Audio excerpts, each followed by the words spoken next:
Assalamualaikum warahmatullahi wabarakatuh. Kami dari kelompok 5 akan membahas tentang instrumen dan teknik pengumpulan data serta teknik analisis data.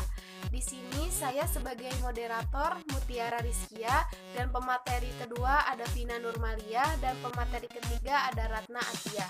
Sebelumnya terima kasih kepada Bapak dosen pengampu yang telah mengizinkan kami memaparkan materi ini, serta terima kasih juga kepada audiens yang berkenan menonton video ini untuk dipelajari.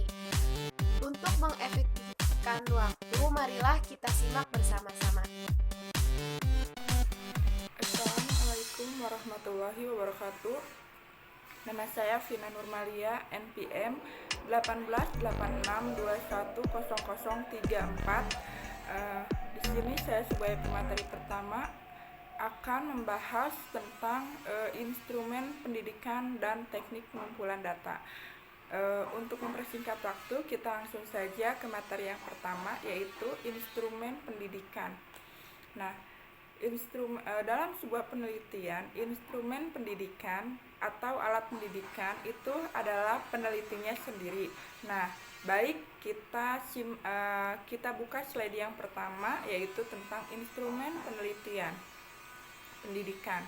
Instrumen adalah suatu alat yang memenuhi persyaratan akademis sehingga dapat dipergunakan sebagai alat atau sebagai instrumen untuk mengukur suatu objek, ukur atau mengumpulkan mengenai suatu variabel.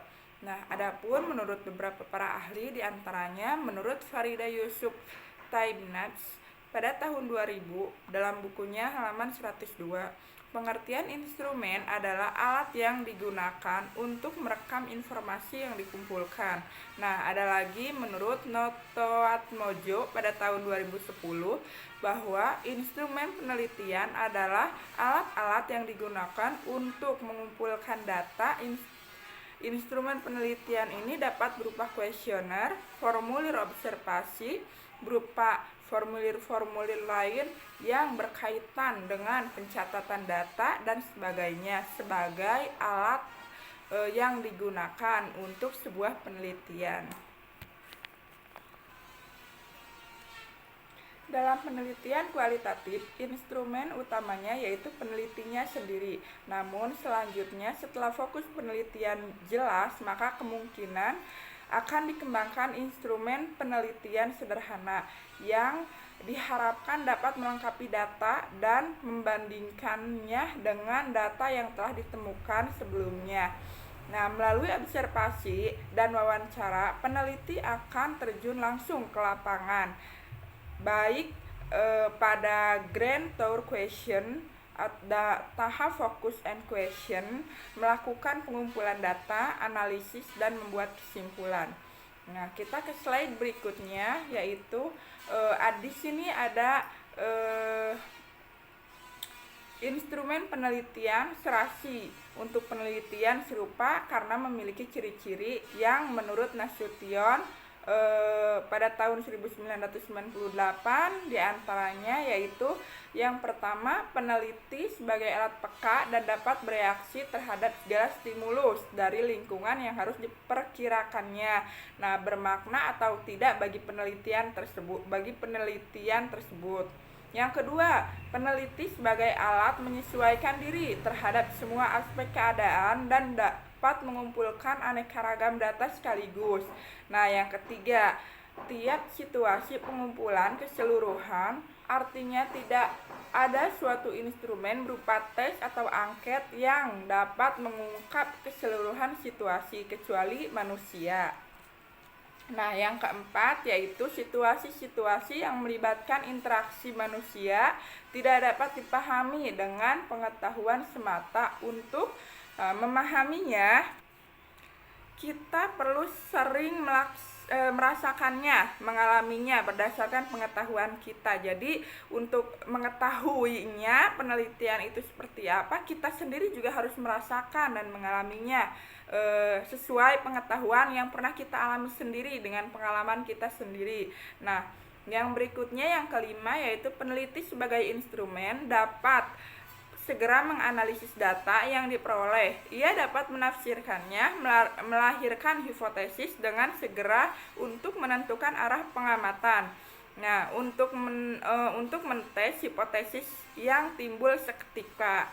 Nah, kemudian yang keenam, hanya manusia sebagai instrumen atau alat dapat mengambil kesimpulan berdasarkan data yang dikumpulkan pada suatu saat dan menggunakan segera sebagai balikan untuk memperoleh penegasan, perubahan, perbaikan, atau perlakuan.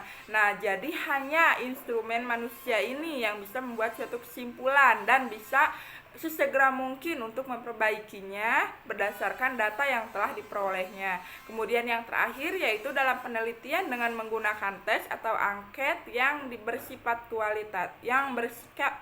kuantitatif, yang diutamakannya adalah respon yang dapat dikuantifikasi agar dapat diolah secara statistik, sedangkan yang menyimpang dari itu tidak dihiraukan. Dengan manusia sebagai instrumen, respon yang aneh, yang menyimpang justru diberi perhatian. Respon yang lain daripada yang lain, bahkan yang bertentangan dipakai untuk mempertinggi tingkat kepercayaan dan tingkat pemahaman mengenai aspek yang diteliti tersebut. Nah, sekarang kita ke slide berikutnya, yaitu tentang teknik pengumpulan data. Nah, teknik pengumpulan data merupakan suatu langkah yang paling utama dalam penelitian karena tujuan utama dari penelitian adalah mendapatkan data. Nah, tanpa mengetahui teknik pengumpulan data, maka peneliti atau kita tidak akan mendapatkan data yang memenuhi standar yang standar data yang ditetapkan. Nah, di sini ada beberapa teknik pengumpulan data. Di antaranya ada pengumpulan data dengan observasi, ada pengumpulan data dengan wawancara atau interview. Kemudian yang ketiga ada pengumpulan data dengan dokumen. Yang keempat ada pengumpulan data dengan triangulasi. Nah, next slide berikutnya kita akan bahas tentang pengumpulan data dengan observasi. Di sini saya akan menjelaskan apa itu observasi terlebih dahulu. Menurut Nasution, pada tahun 1988 menyatakan bahwa observasi adalah dasar semua ilmu pengetahuan. Nah, pengetahuan ilmuwan hanya dapat bekerja berdasarkan data, yaitu fakta mengenai dunia kenyataan yang diperoleh melalui observasi. Data itu dikumpulkan dan seiring dengan bantuan berbagai alat atau instrumen yang sangat canggih sehingga benda-benda yang sangat kecil seperti proton dan elektron maupun yang sangat jauh benda ruang angkasa sekalipun dapat diobservasikan dengan jelas.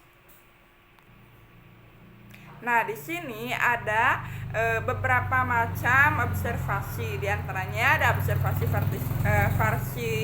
partisipatif, ada observasi terang-terangan, dan ada observasi terstruktur. Nah, next kita ke slide berikutnya. Di sini namun sebelumnya saya akan menjelaskan apa itu observasi partisipatif, observasi secara terang-terangan, dan observasi tak terstruktur. Nah, observasi partisipatif ini merupakan observasi. Dalam sebuah observasi, peneliti terlibat dalam kegiatan sehari-hari orang yang sedang diamati atau yang digunakan dengan sumber data penelitian.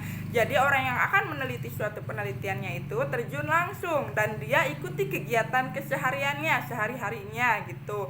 Nah, observasi partisipatif ini dibagi menjadi 4. Di antaranya ada partisipatif pasif, partisipatif moderat, partisipatif yang aktif, dan observasi partisipatif yang lengkap.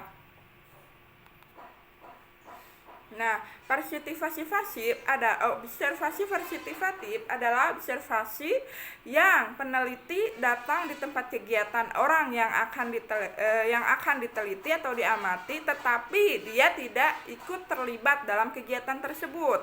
Nah, adapun partisipasi moderat yaitu peneliti menjadi orang dengan orang luar. Peneliti dalam mengumpulkan data ikut observasi versifikatif dalam beberapa kegiatan. Nah, tetapi tidak semuanya. Jadi dalam versifikatif moderat ini dia ikut dalam kegiatan orang yang akan diamati tersebut, namun tidak semuanya gitu. Ada beberapa yang tidak dia ikuti. Nah, kemudian yang berikutnya versifikatif aktif. Artinya dalam observasi ini peneliti ikut melakukan apa yang dilakukan oleh narasumber, tetapi belum sepenuhnya lengkap. Nah, jadi di sini juga sama, dia mengikuti kesehariannya orang yang akan diamati tersebut, namun tidak terlalu lengkap. Nah, yang berikutnya ada observasi versifikatif lengkap. Nah, di sini dalam melakukan pengumpulan datanya, peneliti sudah terlibat sepenuhnya terhadap apa yang dilakukan sumber data, jadi suasananya sudah natural, seperti tidak terlihat sedang meneliti. Nah, atau sedang melakukan penelitian. Hal ini merupakan keterlibatan peneliti yang tertinggi terhadap aktivitas kehidupan yang diteliti. Nah, dengan partisipasi lengkap ini, orang yang akan meneliti atau si peneliti ini benar-benar terlibat secara langsung, semuanya kegiatan dia ikuti tanpa ada yang terlewat sekalipun. Nah, adapun observasi terang-terangan, yaitu observasi dalam hal ini peneliti dalam melakukan pengumpulan datanya, dia terus terang kepada narasumber atau kepada sumber data yang akan dia teliti atau amati bahwa dia sedang dan akan melakukan sebuah penelitian.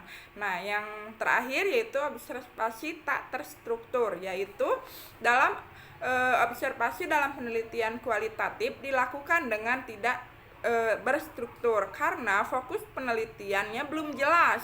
Nah, fokus observasi akan berkembang selama observasi berlangsung. Kalau masalah penelitian sudah jelas, nah seperti dalam penelitian kuantitatif, maka observasi dapat dilakukan secara terstruktur dengan menggunakan pedoman observasi. Nah, sekarang kita ke slide berikutnya. Di situ ada manfaat observasi. Nah, manfaat observasi menurut Fetten dalam Nasution pada tahun 1988, beliau menyatakan bahwa manfaat observasi diantaranya yang pertama, peneliti akan lebih mampu memahami konteks data dalam keseluruhan situasi sosial dan dapat diperoleh pandangan yang holistik atau menyeluruh. Yang kedua, peneliti dapat mengumpulkan data yang kaya kesan-kesan pribadi dan merasakan situasi sosial yang diteliti.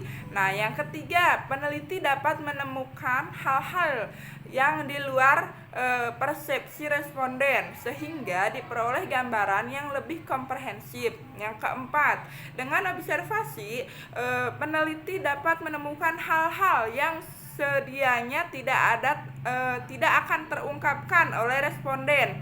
Nah, karena dalam wawancara bersifat sensitif atau ingin ditutupi karena dapat merugikan nama lembaga. Nah, yang kelima, dengan observasi peneliti dapat menemukan hal-hal yang di luar persepsi responden sehingga peneliti memperoleh gambaran yang komprehensif. Nah, yang terakhir, melalui pengamatan di lapangan, peneliti tidak hanya mengumpulkan data yang kaya gitu, tetapi juga memperoleh kesan-kesan pribadi yang merasakan suasana situasi sosial yang diteliti. Nah, next slide berikutnya yaitu ada objek observasi. Nah, di sini objek penelitian dalam penelitian kualitatif yang diobservasikan menurut Bradley dinamakan sebagai situasi sosial yang terdiri atas 3 komponen utama, yaitu place, actor, dan activity. Nah, place atau tempat di mana interaksi dalam situasi sosial sedang berlangsung. Dalam pendidikan bisa di ruang kelas, bisa di lapangan, bisa di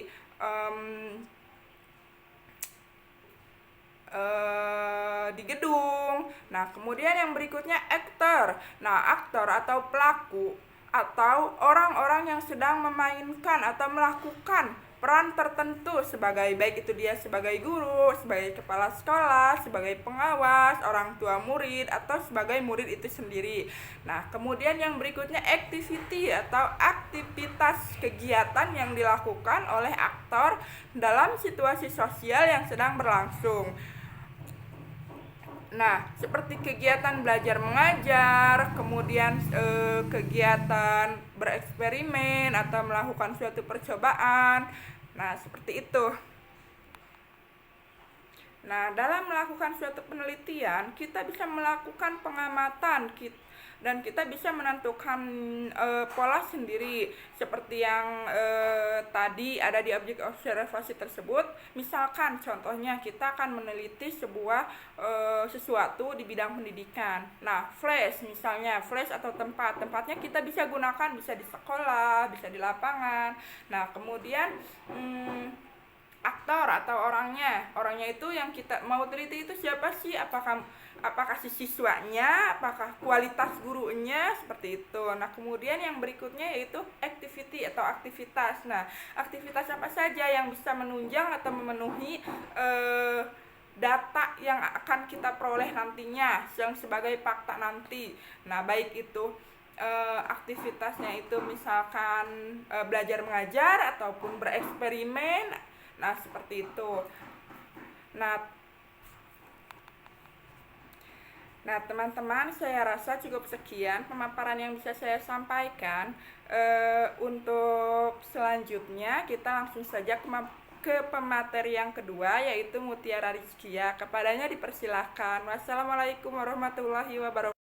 Assalamualaikum warahmatullahi wabarakatuh. Perkenalkan, nama saya Mutiara Rizkia, NPM 1886210031. Di sini saya akan menjelaskan tentang tahapan observasi. Nah, menurut Bradley tahun 1980, tahapan observasi dibagi menjadi 3. Yang pertama ada observasi deskriptif, yang kedua ada observasi terfokus, dan yang ketiga ada observasi terseleksi. Apa sih yang dimaksud dengan observasi deskriptif? Nah, pada tahap ini, peneliti belum membawa masalah yang akan diteliti, sehingga peneliti melakukan penjelajahan umum dan menyeluruh, melakukan deskriptif terhadap semua yang dilihat, dirasakan, dan didengar. Semua data direkam, akibatnya hasil observasi disimpulkan dalam keadaan yang belum terata atau kesimpulan pertama. Yang kedua, ada observasi terfokus. Nah, pada tahap ini, peneliti sudah melakukan penyempitan observasi untuk difokuskan pada aspek tertentu. Observasi ini disebut terfokus karena pada tahap ini, peneliti melakukan analisis taksonomi sehingga dapat menemukan fokus. Adapun yang ketiga, yaitu observasi terseleksi. Observasi terseleksi ini peneliti telah menguraikan fokus yang ditemukan sehingga datanya lebih rinci. Pada tahap ini, peneliti telah menemukan karakteristik persamaan dan perbedaan, terus kesamaan kategori, serta menemukan pola hubungan antara satu kategori dengan kategori yang lainnya. Nah, selanjutnya yaitu pengumpulan data dengan wawancara atau interview. Apa sih yang dimaksud dengan interview? Apa sih yang dimaksud dengan wawancara? Nah, wawancara atau interview adalah tanya jawab lisan antara 2 orang atau lebih secara langsung. Nah, pewawancara disebut interviewer, sedangkan orang yang diwawancarai disebut interview. Nah, interview atau wawancara ini merupakan percakapan dengan maksud tertentu yang dilakukan oleh 2 pihak, yaitu pewawancara yang mengajukan pertanyaan dan yang diwawancarai yang telah memberikan jawaban atas pertanyaan. Adapun macam-macam wawancara, yaitu yang pertama ada wawancara terstruktur atau struktur interview. Nah, wawancara terstruktur ini digunakan sebagai teknik pengumpulan data bila peneliti atau pengumpul data telah mengetahui dengan pasti informasi apa yang akan diperoleh. Nah, oleh karena itu, dalam melakukan wawancara, pengumpulan data telah menyiapkan instrumen peneliti berupa pertanyaan-pertanyaan yang ditulis, yang alternatif jawabannya pun sudah disiapkan. Nah, dengan wawancara terstruktur ini, setiap responden diberi pertanyaan yang sama dan pengumpul data mencatatnya. Nah, yang kedua ada wawancara semi terstruktur atau semi-struktur interview. Nah, jenis wawancara ini sudah termasuk dalam kategori in-depth interview, di mana dalam pelaksanaannya lebih bebas bila dibandingkan dengan wawancara terstruktur. Nah, tujuan dari wawancara jenis ini adalah untuk menemukan permasalahan secara lebih terbuka, di mana pihak yang diajak wawancara, peneliti perlu mendengarkan secara teliti dan mencatat apa yang dikemukakan oleh informan. Dan yang ada pun yang ketiga yaitu wawancara tidak terstruktur atau unstructured interview. Wawancara tidak terstruktur ini adalah wawancara yang bebas, di mana peneliti tidak menggunakan pedoman wawancara yang telah tersusun secara sistematis dan lengkap untuk pengumpulan datanya. Nah, pedoman wawancara yang digunakan hanya berupa garis-garis besar permasalahan yang akan ditanyakan saja. Nah, selanjutnya kita akan membahas tentang langkah-langkah wawancara. Di sini langkah-langkah yang pertama adalah menetapkan kepada siapa wawancara itu akan dilakukan. Yang kedua, menyiapkan pokok-pokok masalah yang akan menjadi bahan pembicaraan. Yang ketiga, mengawali atau membuka alur wawancara. Yang keempat, melangsungkan aluran wawancara. Yang kelima, menginformasikan ikhtisar hasil wawancara dan mengakhiri. Yang keenam, menuliskan hasil wawancara ke dalam catatan lapangan.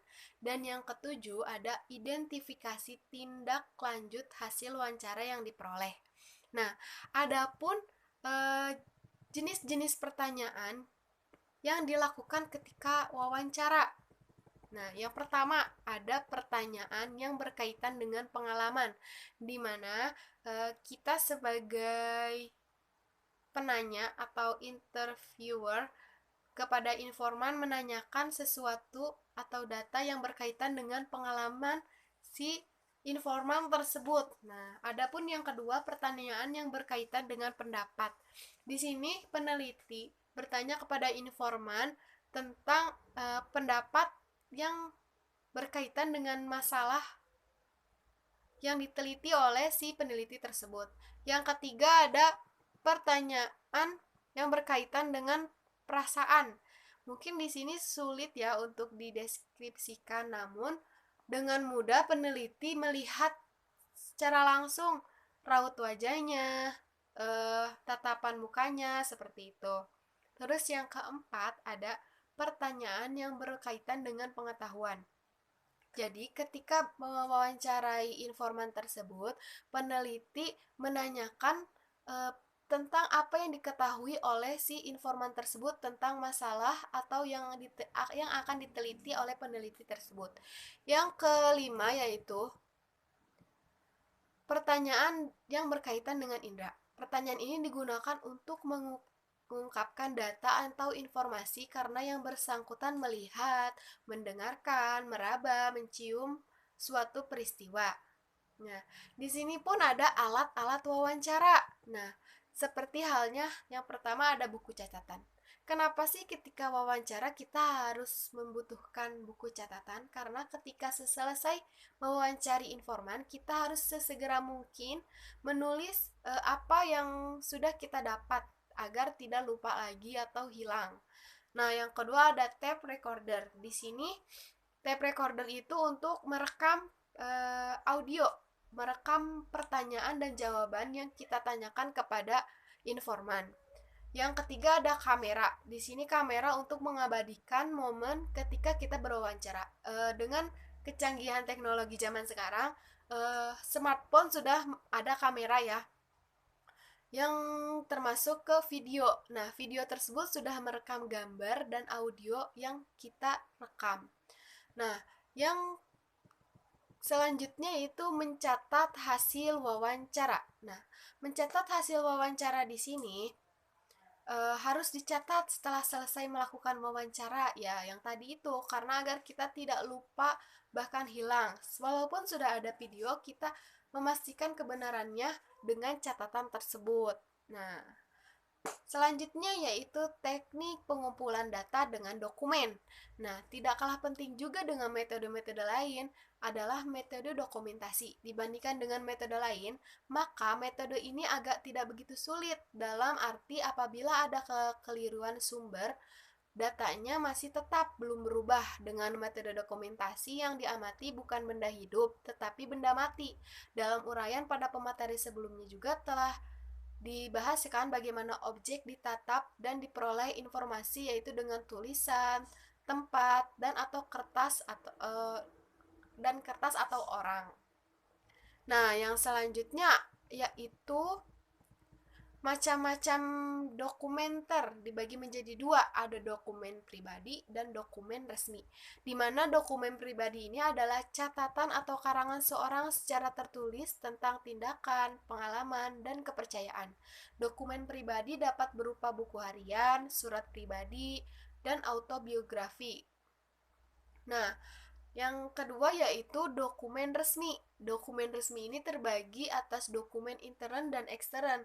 Dokumen intern dapat berupa memo, pengumuman, instruksi, aturan lembaga untuk lapangan sendiri seperti risalah atau laporan rapat, keputusan kepemimpinan kantor, konvensi yaitu kebiasaan-kebiasaan yang berlangsung di suatu lembaga seperti majalah, buletin, yang seperti itu. Dan yang terakhir ada teknik pengumpulan data dengan triangulasi. Dalam teknik pengumpulan data triangulasi diartikan sebagai teknik pengumpulan data yang bersifat menggabungkan dari berbagai data dan sumber data yang telah ada. Bila peneliti melakukan pengumpulan data dengan triangulasi, maka sebenarnya si peneliti itu mengumpulkan data yang sekaligus menguji kredibilitas data, yaitu mengecek kredibilitas data dengan berbagai teknik pengumpulan data dan berbagai sumber data triangulasi teknik.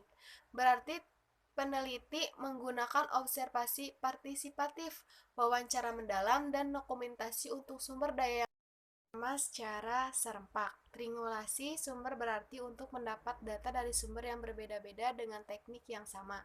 Mungkin cukup sekian. Pemateri selanjutnya akan dijelaskan oleh Ratna Atiyah. Kepadanya dipersilahkan.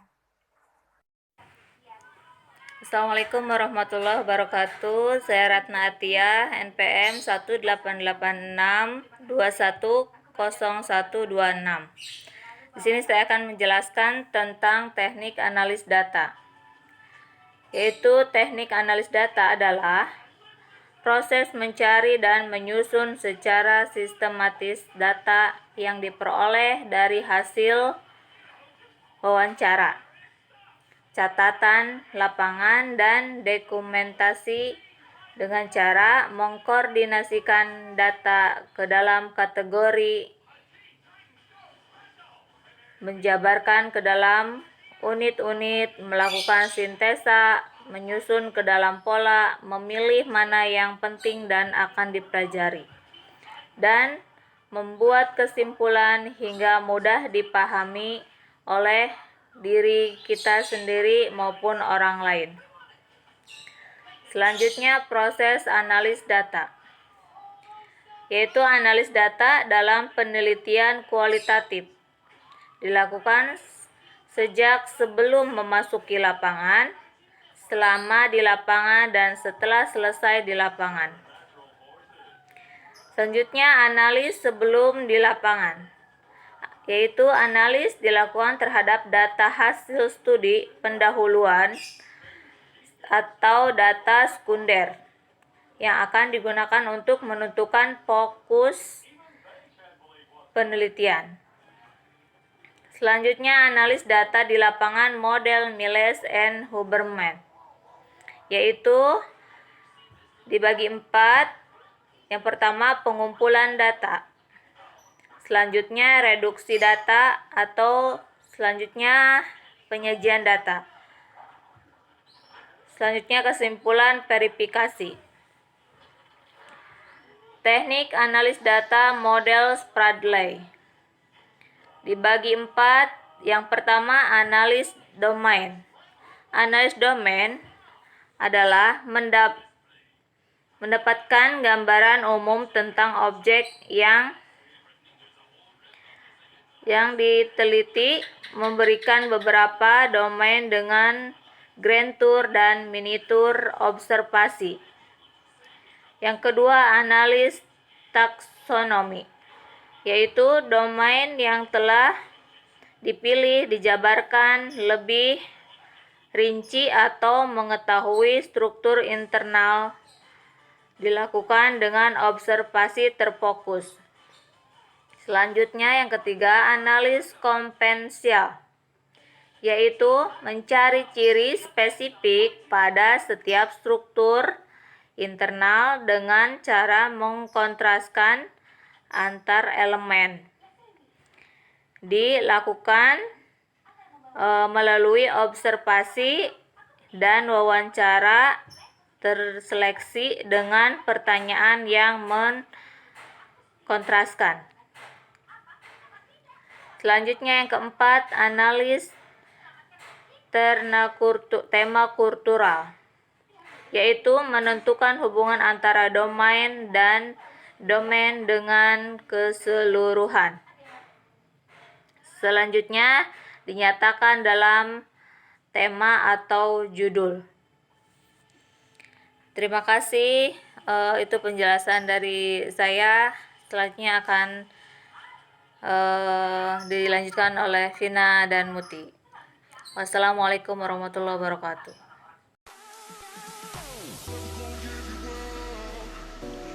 Ya, selanjutnya saya akan memaparkan kesimpulan dari pemateri kita hari ini. Yaitu kesimpulannya adalah analis data adalah proses mencari dan menyusun secara sistematis data yang diperoleh dari hasil wawancara, catatan lapangan, dan dokumentasi dengan cara mengkoordinasikan data ke dalam kategori. Kategori menjabarkan ke dalam unit-unit, melakukan sintesa, menyusun ke dalam pola, memilih mana yang penting dan akan dipelajari, dan membuat kesimpulan hingga mudah dipahami oleh diri sendiri maupun orang lain. Analis data dalam penelitian kualitatif dilakukan sejak sebelum memasuki lapangan, selama di lapangan, dan setelah selesai di lapangan. Dalam hal ini, Nasution menyatakan analis telah dimulai sejak merumuskan dan menjelaskan masalah, sebelum terjun ke lapangan dan berlangsung terus sampai penulis hasil penelitian. Instrumen diartikan sebagai alat untuk mengumpulkan data mengenai variabel-variabel penelitian untuk kebutuhan penelitian dalam penelitian kualitatif yang menjadi instrumen atau alat penelitian dalam peneliti itu sendiri. Teknik pengumpulan data adalah langkah yang paling utama dalam penelitian karena tujuan utama dari penelitian adalah memperoleh dan mendapatkan data. Tanpa mengetahui teknik pengumpulan data, maka peneliti tidak akan mendapatkan data yang memenuhi standar yang ditetapkan. Terima kasih, kesimpulannya untuk hari ini. Wassalamualaikum warahmatullahi wabarakatuh.